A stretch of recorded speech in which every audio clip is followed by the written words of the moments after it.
ఈ video husbands కి. భర్త ఎప్పుడు కూడా భార్యని తన అమ్మతో పోల్చకూడదు. ఎందుకంటే ఇలా చేస్తే కేవలం భార్య భర్తల మధ్యలో మనస్పర్ధలు గొడవలు పెరగడమే కాకుండా అత్త గొడవల మధ్యలో కూడా మనస్పర్ధలు పెరిగి వాళ్ళ మధ్యలో బంధం దూరం అయిపోతుంది. ప్రత్యేకించి ఒక 5 విషయాలలో మాత్రం ఎప్పుడూ పోల్చకూడదు. మొదటిది కుకింగ్.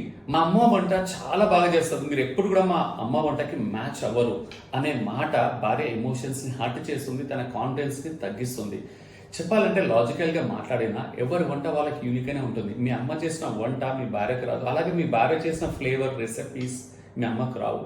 ఈవెన్ లాజికల్ గా మాట్లాడినా 25 to 30 years ఎక్స్పీరియన్స్ మీ అమ్మకి ఎక్కువ ఉంటుంది. So experience matters, there is no comparison. రెండవది, మా అమ్మ హౌస్ని చాలా బాగా మేనేజ్ చేస్తుంది, మీకు మేనేజ్ చేయడం రాదు. చెప్పాలంటే మీరు కూడా మీ ఇంట్లో పుట్టి పెరిగాక మీ నాన్నను చూస్తూ పెరిగి 25-30 years చూసారు.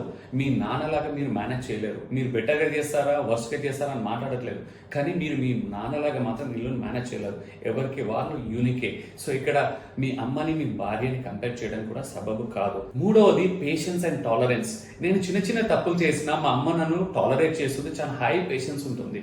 కరెక్టే, మీ అమ్మ నిన్ను 9 మాసాలు మోసి పెంచి చిన్నప్పటి నుంచి ఒక బాండింగ్ ఉంటుంది. నువ్వు నిజంగా చిన్న తప్పులు కాదు పెద్ద తప్పులు చేసినా కూడా పెద్ద మనసుతో క్షమిస్తుంది. కానీ మీ భార్య కూడా మీ తప్పులను సమర్థిస్తూ క్షమిస్తూ వెళ్తే మీ పేరెంటింగ్ కి మీ పిల్లల లైఫ్ లో కూడా ఇంపాక్ట్ ఉంటుంది. సో అక్కడ ఏదైనా క్రిటికల్ ఫీడ్బ్యాక్ ఉంటే దాన్ని పాజిటివ్స్ తీసుకోవాలి. నాలుగోది, మా అమ్మ నా కోసం ఎన్నో సాక్రిఫైసెస్ చేసింది.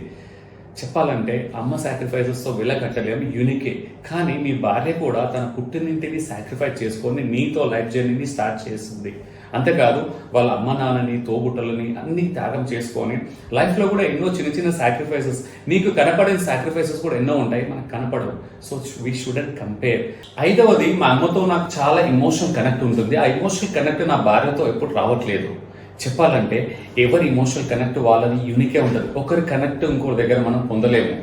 అమ్మ ఎమోషన్స్ అమ్మకే, భార్య ఎమోషన్స్ భార్యకే. ఒక యాపిల్ ని ఆరెంజ్ కంపేర్ చేసినట్టు ఉంటుంది. They can never be the same.